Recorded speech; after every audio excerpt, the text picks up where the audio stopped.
Bonjour, ce mercredi, on vient de terminer avec le Père Yann la catéchèse sur les 7 églises.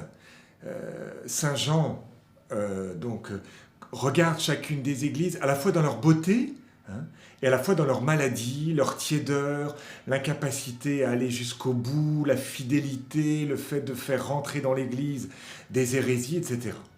Et j'ai envie de dire que, vous voyez, cette lettre aux 7 églises, c'est-à-dire à nous tous, est comme une préparation pour rencontrer, voir cette vision des chapitres 4 et 5 qui fonctionnent ensemble. Hein. Un petit peu comme à la messe, si vous voulez, nous nous préparons d'abord en disant je confesse à Dieu, etc. Je reconnais que je suis pécheur. Oui, j'ai des maladies. Eh bien, parce que tu as reconnu tes maladies, tu peux enfin entendre la parole de Dieu et goûter le Seigneur qui va se donner. Alors, bien entendu, hein, ce ne sont pas des événements successifs dans l'Apocalypse, ce sont des événements, comment dire, qui se vivent en même temps. Hein. Nous sommes comme dans un jeu vidéo où nous passons des portes et nous regardons par rapport, avec toutes les portes, avec toutes les fenêtres possibles, un même mystère. Alors je vous invite à prendre le texte d'aujourd'hui, du mercredi, chapitre 4 de l'Apocalypse, versets 1 à 11, et je commenterai au fur et à mesure. Après cela, donc, la grande vision du Fils de l'homme, hein, j'ai vu, et voici qu'il y avait une porte ouverte dans le ciel. Et la voix que j'avais entendue, donc cette voix du chapitre 1, pareille au son d'une trompette, me parlait en disant « Monte jusqu'ici, et je te ferai voir ce qui doit ensuite advenir. » Monte, ça veut dire prendre la hauteur. Hein. Regarde les choses que tu vis en ce moment, toi qui appartiens aux 7 églises, avec mes yeux, avec mon regard. Qu'est-ce que je vais voir? Je vous le dis tout de suite. Je vais voir la victoire du Christ symbolisée par l'agneau.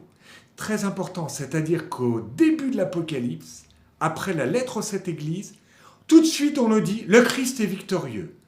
Donc je vous en supplie, regardez tous les événements de l'Apocalypse, y compris les combats, etc., avec déjà cette victoire qui est acquise. Je continue. Aussitôt je fus saisi en esprit, un peu comme Nicodème, vous voyez, qui regarde le monde de l'intérieur. Tu sais, il faut renaître d'en haut.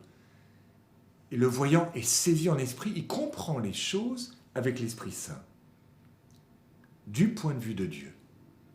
Voici qu'un trône était là dans le ciel, et sur le trône siégeait quelqu'un. Quelqu'un, on ne dit pas le nom de Dieu dans la Bible.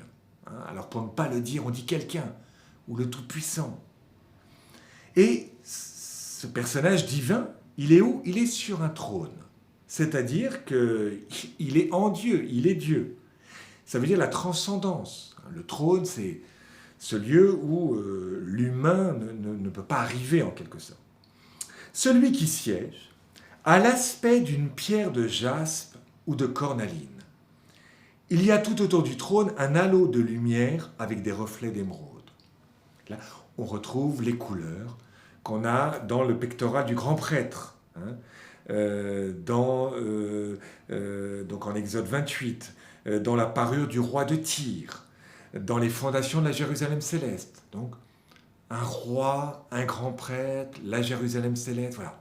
C'est quelqu'un de très très important, certainement un roi, un grand prêtre.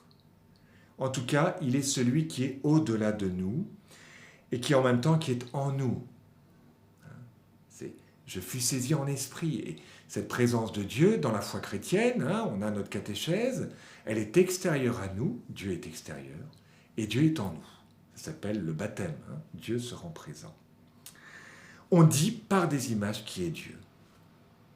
Tout autour du trône, 24 trônes, où siègent 24 anciens, portant des vêtements blancs et sur leur tête des couronnes d'or. 24. 24, c'est quoi? C'est qui? C'est les 12 patriarches, les 12 apôtres. C'est en quelque sorte l'Ancien et le Nouveau Testament. C'est-à-dire que tout autour du trône, tu as cette foule, alors on pourrait dire aussi les Écritures, certains diraient, enfin tous ces personnages qui te donnent accès au trône, qui te donnent accès à Dieu. Comment tu rencontres Dieu? Par l'Église, par l'Ancien, par le Nouveau Testament, par les apôtres, par les patriarches. Ils sont cette fenêtre, cette entrée. Ils sont autour du trône, autour de Dieu, pour que par eux, en passant par les Écritures, tu arrives jusqu'à Dieu. Et du trône sortent des éclairs, des fracas, des coups de tonnerre. Évidemment, c'est la référence à l'Exode, hein, la référence au livre d'Isaïe, la référence aussi au livre du psaume 77. Hein. Les nuages déversèrent leurs eaux, les nuées donnèrent de la voix, la foudre frappait de toutes parts. C'est aussi la révélation du Sinaï. Hein. Voilà, le tonnerre, le feu. Et 7 torches enflammées brûlent devant le trône. Ce sont les 7 esprits de Dieu. Donc, en quelque sorte, l'Esprit Saint est là, il y a une plénitude d'Esprit Saint sur le trône, autour du trône, qui habite cette communauté.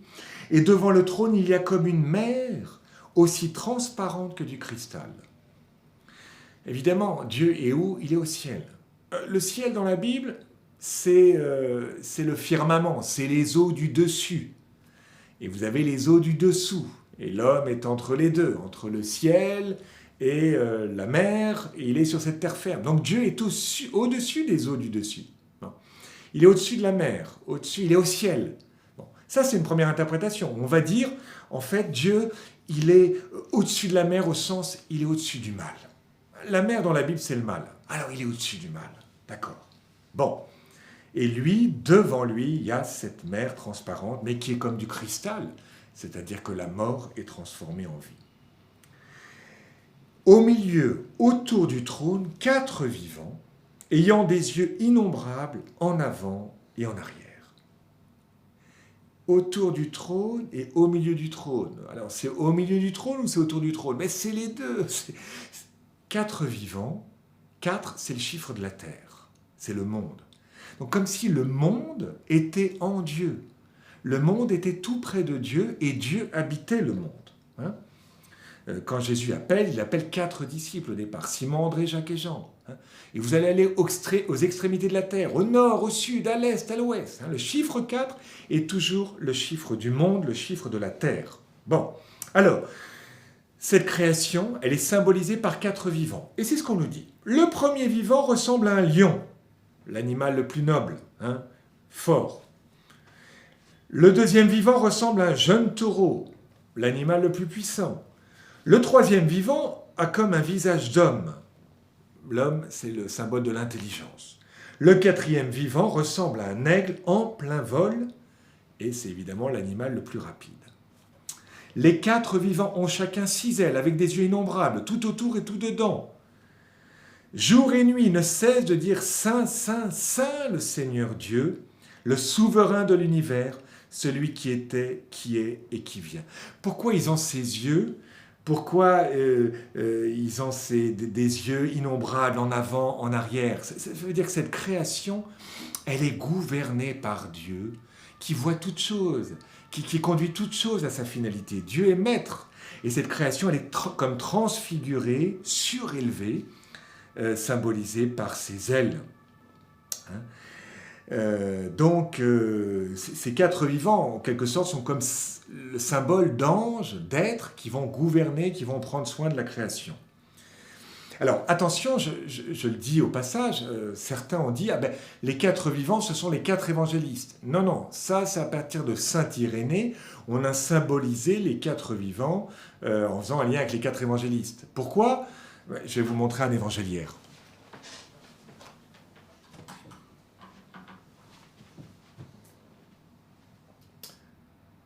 Vous voyez, dans cet évangéliaire, vous avez 4 symboles qu'on retrouve dans l'Apocalypse. D'abord, l'aigle, il symbolise Saint Jean. Saint Jean, c'est celui qui voit, qui prend de la hauteur. Hein. C'est vraiment le contemplatif. Ensuite, vous avez tout en haut, pareil, l'homme, hein, symbolisant Matthieu, parce que Matthieu commence par cette grande généalogie.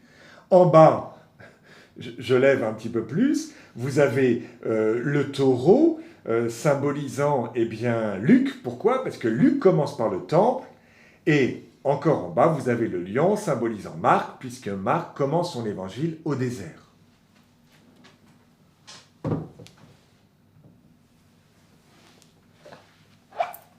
Donc, ces symboles sont bien postérieurs à l'écriture de l'Apocalypse. Hein. Ne faisons pas de confusion. Et donc, en fait, ces quatre vivants eh bien, rentrent dans la louange. Une louange, bien sûr, qui s'inspire du livre d'Isaïe, hein, avec Isaïe qui rentre dans le temple, qu'on a repris aussi à la messe. Hein. Cette louange où, en fait, le ciel et la terre sont comme réunis. Hein. C'est ça la liturgie. Hein. C'est quand les éléments de la terre, le pain, le vin, nos paroles humaines, notre travail, etc., eh bien, rejoint le ciel, puisque le Christ est celui qui est descendu sur terre pour comment dire, conduire cette création au ciel, hein, et faire que nos mots eh bien, aient une puissance incroyable. Hein. Et c'est ce qu'on vit dans le Sanctus. Hein. Qu'est-ce qu'on fait dans le Sanctus? Saint, Saint, Saint le Seigneur, béni soit celui qui vient au nom du Seigneur. Saint, Saint, Saint, c'est la liturgie dans Isaïe des anges. Béni soit celui qui vient au nom du Seigneur. Ce sont les petits-enfants qui, au bord du chemin, eh bien, acclament le Seigneur qui rentre. C'est très beau de voir cette liturgie au centre de la messe, qui est à la fois des paroles de l'ange et des paroles des hommes. Alors voilà que eh bien, cette liturgie commence lorsque les vivants rendent gloire, honneur et action de grâce à celui qui siège sur le trône, lui qui vit pour les siècles des siècles. Les 24 anciens se jettent devant celui qui siège sur le trône. Ils se prosternent face à celui qui vit pour les siècles des siècles. Ils lancent leur couronne devant le trône en disant « Tu es digne, Seigneur notre Dieu, de recevoir la gloire, l'honneur et la puissance. C'est toi qui créas l'univers. Tu as voulu qu'il soit, il fut créé. » Qu'est-ce que ça veut dire? La création, ça y est, rend grâce à Dieu. Elle incline sa couronne, elle enlève sa couronne, elle le met au pied du Seigneur en disant « Mais c'est toi, Seigneur, qui nous donne la finalité de notre vie. C'est toi qui nous donne le sens de notre vie. C'est toi qui nous permet de déchiffrer cette création. Comment comprendre le monde si je n'ai pas Dieu pour avoir cette lumière sur les réalités de ce monde? Voilà cette adoration, elle symbolise en quelque sorte cette soumission, l'humanité qui dit « Celui qui me donne la vie, c'est lui ». Et j'ai envie de dire que le vivant, qu'est-ce que c'est qu'un vivant, qu'un être vivant, un homme, une femme debout, qui va au bout de sa vocation, c'est celui qui se rend compte que sa vie, il a totalement reçu de Dieu. Et alors il entre dans une louange, et il dépose sa couronne, son orgueil, etc., toutes nos couronnes humaines, pour dire à lui seul la gloire pour les siècles des siècles. Amen.